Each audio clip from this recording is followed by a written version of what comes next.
さあでは早速ですね、5つ紹介していきたいと思うんですが、まずはですね、1つ目、ペンネーム加藤隆さん。男性の方からいただきました。ありがとうございます。非常にちょっとびっくりしてしまう、体験談なんですけどもね、紹介させていただきます。こんにちは。犬鳴トンネルで実際に私が経験した話をしたいと思います。映画にもなりましたが、有名なね、心霊スポットと言われているトンネルですよね。今は映画や SNS などで有名になった犬鳴トンネル。怖いのはもう閉鎖された旧道の方であり、新しい犬鳴トンネルは交通の主要手段として一般的に使われている普通のトンネルです。私も仕事やプライベートでは数えきれないほど使っていましたが、何も起きたことはありませんでした。あの時以外は。それは10年以上も前の2月の寒い日のことでした。入札で決まった自社の精密機器を納品するために、私は朝早く運送会社のトラックの助手席に乗り込み、ドライバーの A 君と一緒に宮崎の高千穂方面へ納品に向かいました。長い間、ドライバーの A 君と私はたわいもない会話をしてドライブを楽しんでおりました。多分夜の7時過ぎだったと思います。トラックが犬鳴トンネルに入った途端、私の左の首筋に何か薄い板のようなものを押し当てられたような感覚になったんです。息ができず、左肩、左腕、左のももがしびれ、動かせなくなってしまいました。その後突然、私の頭の中に声が入ってきたんです。女性の声です。おるよ。おるよ。その後、犬鳴トンネルを過ぎると、体の異変と声は嘘のように消えました。私は息を整えながら考えました。おるよという女性の声は一体何だったんだろうか。今まで何回も通って何もなかった犬鳴トンネル、今回は何が違ったのか。ふとそこで気づきました。いつもと違うのは、横にいるドライバーの A 君と一緒にいること。そこで私は A 君に聞いたんです。A 君、もしかしてなんだけど、ここで何かあった？ A 君に私が今、トンネル内で起こったこと、そして女性の声でおるよと聞こえたことを話しました。すると A 君は少し間を置いて話しにくそうにこんな話をしてくれたんです。高校生の頃付き合っていた彼女がいて、その後卒業をした後別れてしまった。そしてその彼女が新しい彼の車に同乗していた際に事故に遭って亡くなってしまったこと。その亡くなってしまった事故現場というのがこの犬鳴トンネルの中だったということを聞いたんです。私はそれを聞いて納得しました。多分彼女は当時シートベルトをしていなかったんじゃないのか。そして大好きだった運転していた彼の方を体ごと向いてお話をしていたんじゃないのかな。そんなことが自分の中でよぎったんです。それで車が何かに衝突したとき、こういう状態ですからね、ダッシュボードなどに左の肩、腕、左のももを打ちつけて、そしてフロントガラスで首を切ってしまい、出血をしたかわからないけれど、もしかしたらそれで息ができなくなった状態で命を落としてしまったんじゃないのか。はい。もう息ができず、こちら左側だけがね、痺れて動かせなくなったということがあったんですけども、きっとこれが原因なんじゃないかと思ったそうなんですね。私は体がきついと思いながらも、そのまま自宅の方へ帰り、玄関に入る前に妻に塩を振ってもらいました。風呂と夕飯を済ませ、リビングで横になっていると、妻が、なんかトイレがタバコ臭い、化粧の匂いもきついと言ってきました。妻には今日あったことを話し、多分まだついてきているけれど何もしないだろうから安心して眠っていいよ。そんなことを言い、明日にはきっと元に戻るから大丈夫だよと話をしたんです。次の日も A 君との組み合わせで大分方面への納品でした。朝 A 君に聞いたんです。もしかして彼女、タバコ吸ってた？化粧って濃かったのかなと尋ねると A 君は、どうして知ってるんですか？そんな答えが返ってきました。そして朝早く出発した私たちは犬鳴トンネルを通ることにしました。そこで A 君に、トンネルにおるのは分かったけど、早く成仏せんといかんよというふうに A 君に言ってもらいました。すると、きつかった私の体が心なしかふっと楽になった気がしたんです。亡くなった彼女は多分懐かしい元彼が通ったので、偶然波長が合う私の方についてまだここにいるんだよ。それを伝えたかったのではないでしょうか。その思いが通じたので彼女は成仏ができたんじゃないでしょうかというふうにいただきました。いやー、ちょっとすごい話ですね。トンネルに入った瞬間にね、左側に激痛が走って息もできなくなるっていう。そして女性の声ですよね。おるよ。おるよっていう。ここにいるよっていうね。そういったメッセージがあったわけですけども。A 君のもともと付き合っていた彼女さんなのかもしれませんけども、きっとこの感受性が強いというか、波長が合う、霊感がね、こちら送っていただいた加藤隆さんの方があったんでしょうかね。そこで、加藤さんの方に、そういったメッセージを伝えてほしいという役目をね、担ってほしいということで、彼女が入ってきたのかもしれませんよね。ただそこにまだずっとね残ってしまっているんだとしたらとても悲しい話ですけど、でもそこに来たね懐かしい元彼にね何か自分の存在を知ってほしかった。でもそれがきっと伝わったんでね心が楽になった。なんか本当にまだそこにいるのかもしれませんけどもね、なんかそれで少し心が楽になってまた成仏の方にね近づいていただけたら嬉しいななんていうふうに思いましたが、少しね切ないお話本当にありがとうございました。さあ続いてこちらですね、女性の方ペンネームまゆぶんさんからいただきました。ありがとうございます。いつもお階段巡りを楽しく拝見しています。私の過去の不思議な体験を聞いてください。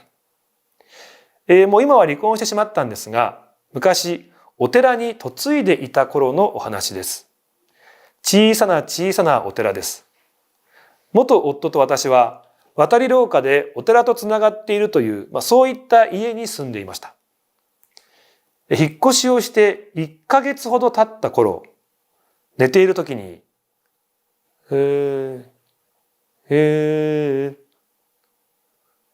誰かの声がしたんです。8、7、6、5、4、数を数える声なんです。どんどん数が減ってきてる。ちょっと待って。これ数がゼロになったらどうなっちゃうの？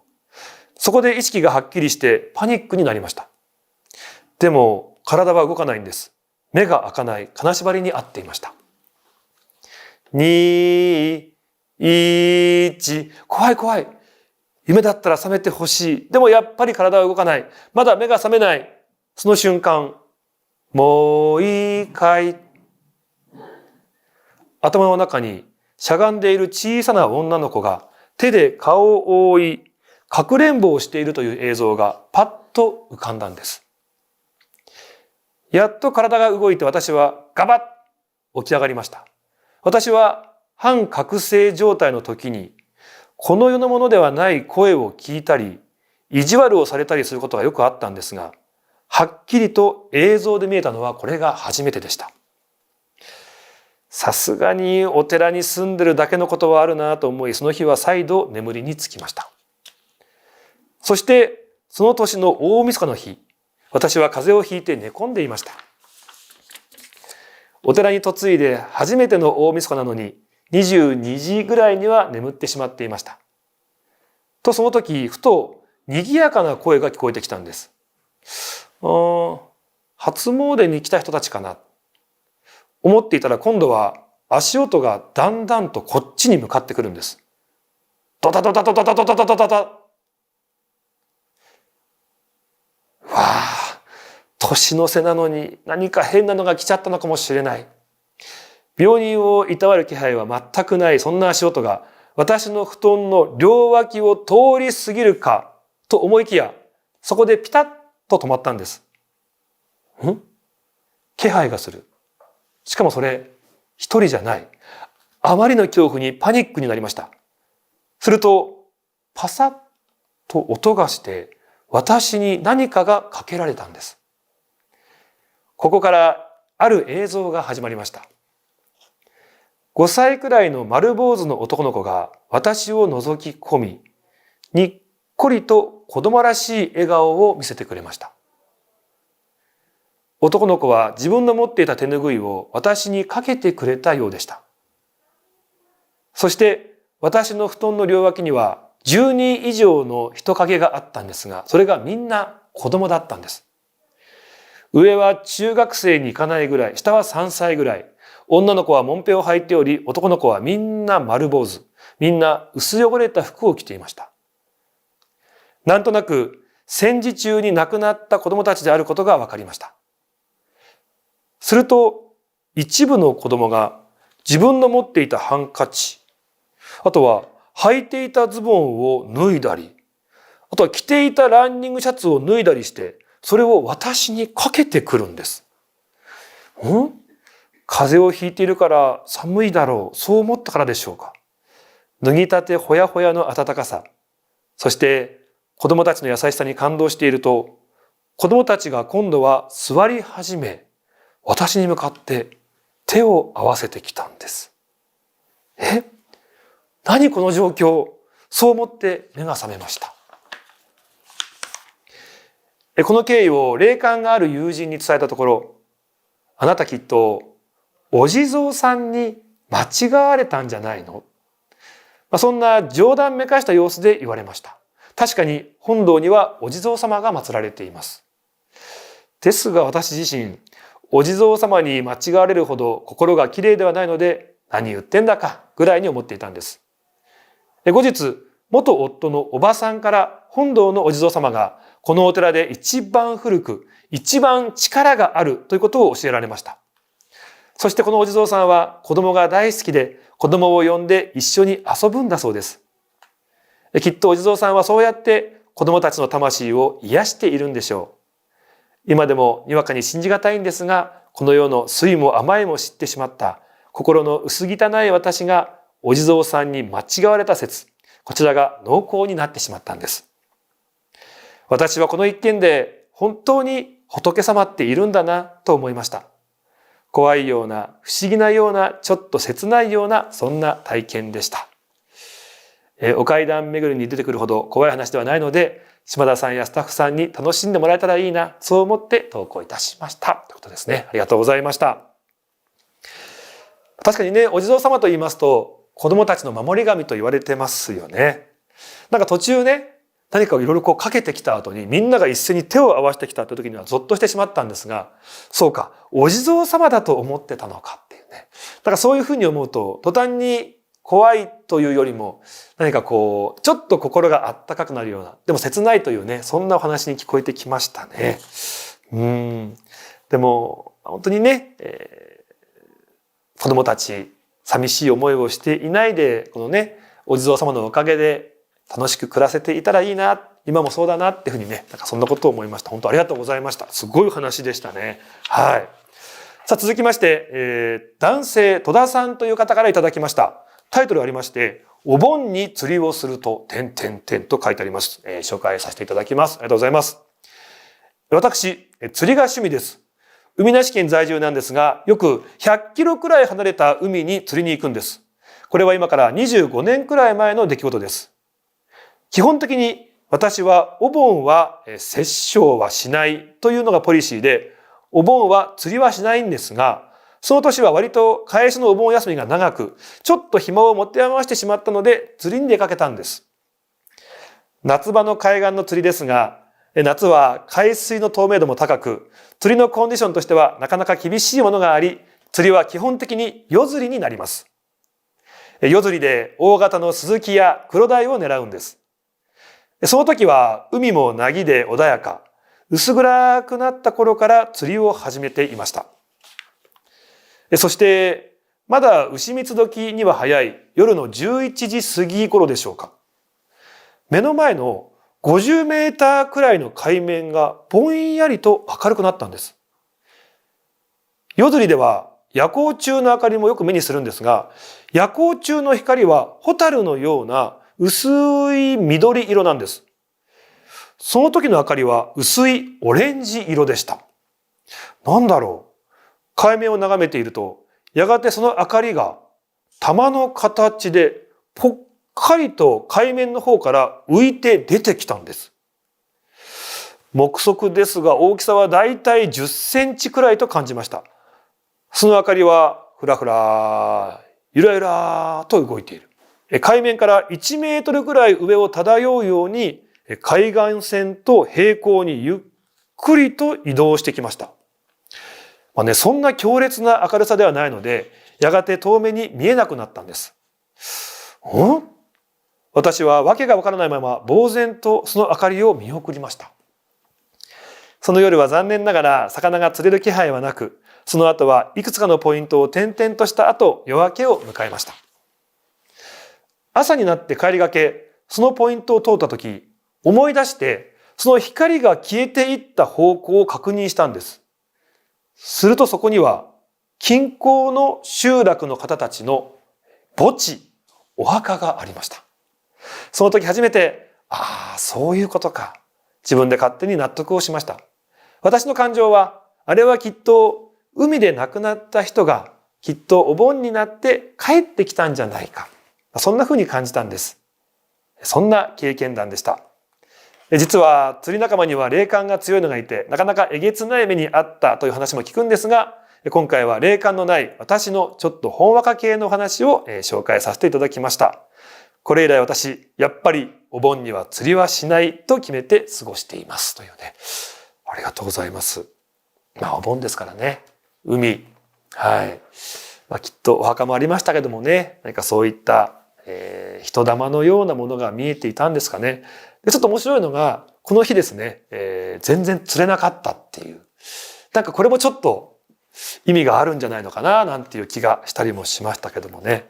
やっぱりお盆、そして夜の海、釣りをしている時、結構怖い話多いですよね。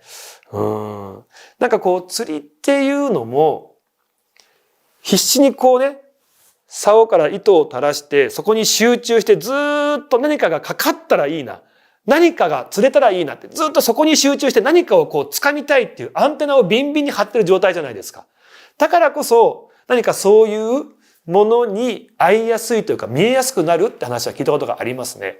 これはシークエンスのね、早間智くんも言ってましたけど、タクシー運転手さんが結構ね、例を見るっていうのは、やっぱり運転手さんって常に空車の時っていうのは、道端のお客さんをずっと走りながら探す状態、センサーをビンビンに張り巡らしている状態ですよね。だからね、そういった不思議な例みたいのが見えやすくなるんじゃないかって話をしていたんですけども、なんかタクシーの運転手さんの状態と釣りをしている状態ってちょっと似てるような感じもするんですよね。だからちょっと怪談話が多いのかななんて思いましたけど、ぜひ夜釣りをする方、はい。不思議な体験ね、あるかもしれないので気をつけてほしいなと思います。さあ続きまして、こちら、KI さんからいただきました。ありがとうございます。こちらもね、ちょっと面白い話なんですよ。今から数年前、トイレを借りるため、近所のコンビニに立ち寄り、奥にあるトイレへと向かったんです。しかし、鍵がかかっていました。で、中から親子連れの声がしていました。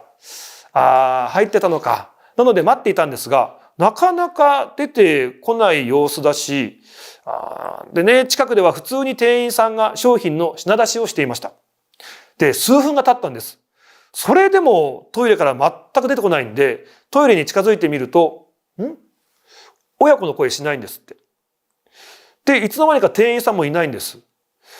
ドアをね、そーっとコンコンとノックしても反応がないので、不思議に思ってドアに手をかけると、あれ？普通に開いたんです。頭の中はもうハテナだらけ。ですが、パッと思いっきりトイレの扉をパッと開いたんですが、誰もいないんです。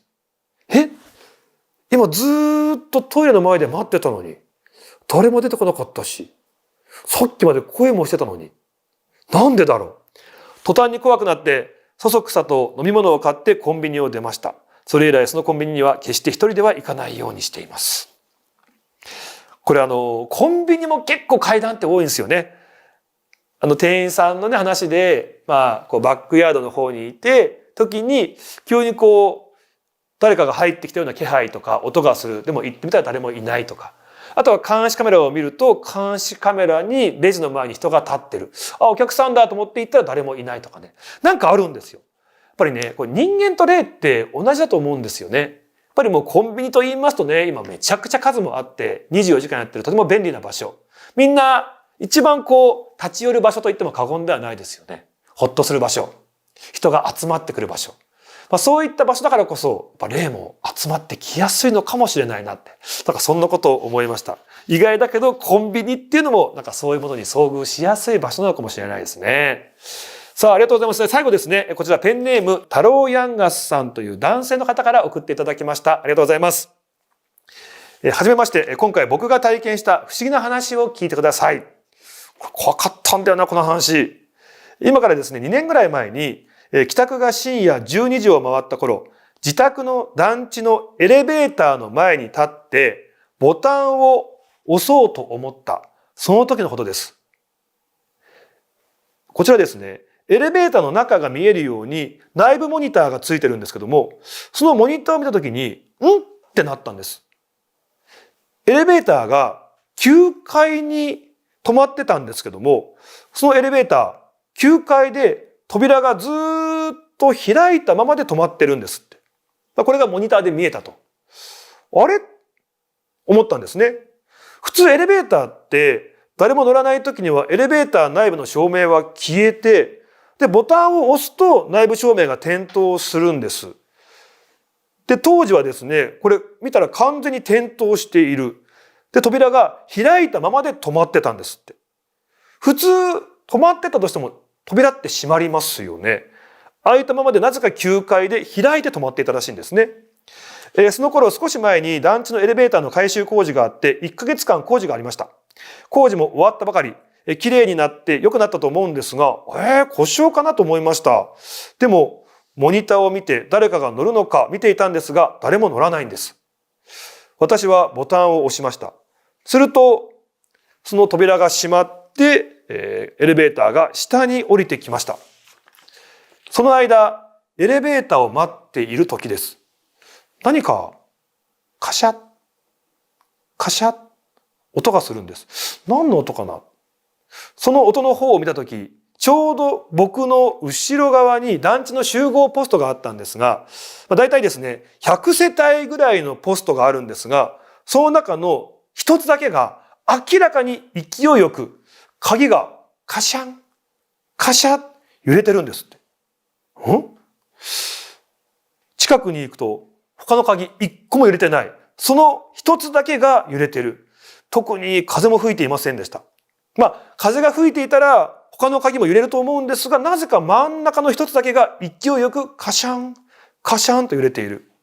わあ、なんだこれ、エレベーターもポストも気持ち悪いなと思いながらエレベーターに乗ったんです。エレベーターの中を見渡し、天井をふっと見上げたとき、エレベーターの点検口の隙間があるんですが、そこから15センチぐらいの髪の毛がぶら下がっていました。何これ？工事も終わってエレベーターはきれいになっているはずなのに、なんでこんな髪の毛が？そんなことを思ったんですが、後日ですね、この話をみんなに話したところ、霊感がある友人の同僚が突然、エレベーターやポストの話なんだけどね、と言ってきたんです。エレベーターの髪の毛なんだけど、あれはね、絶対に触るなっていうメッセージなんだよ。そんなことを言われました。また何かあればメールさせていただきます。ありがとうございました。これ何なんでしょうね。不思議なことありましたけども、パッて見たら、ここから15センチぐらい髪の毛が垂れてるエレベーターですよ。めちゃめちゃ気持ち悪いですよね。で、それが霊感ある方曰く、エレベーターの髪の毛っていうのは、絶対に触れるな、触るなというメッセージ。これ何にってことですよね。この髪の毛にってことなのか、あとは何か、何なんでしょうね。絶対に触るな。何なんでしょうね。でもそういうエレベーターから髪の毛が垂れてる状態というのはそういうメッセージなんだっていう。結構強い警告なんだそうですね。なんかすごく謎も残るんですけども、これ嫌だなと思うのがね、やっぱり僕も帰り遅いこと多いんですけど、だいたいね、深夜なんかエレベーター一人じゃないですか。もう絶対上見れないですよね。もしあったらどうすんだろうっていう。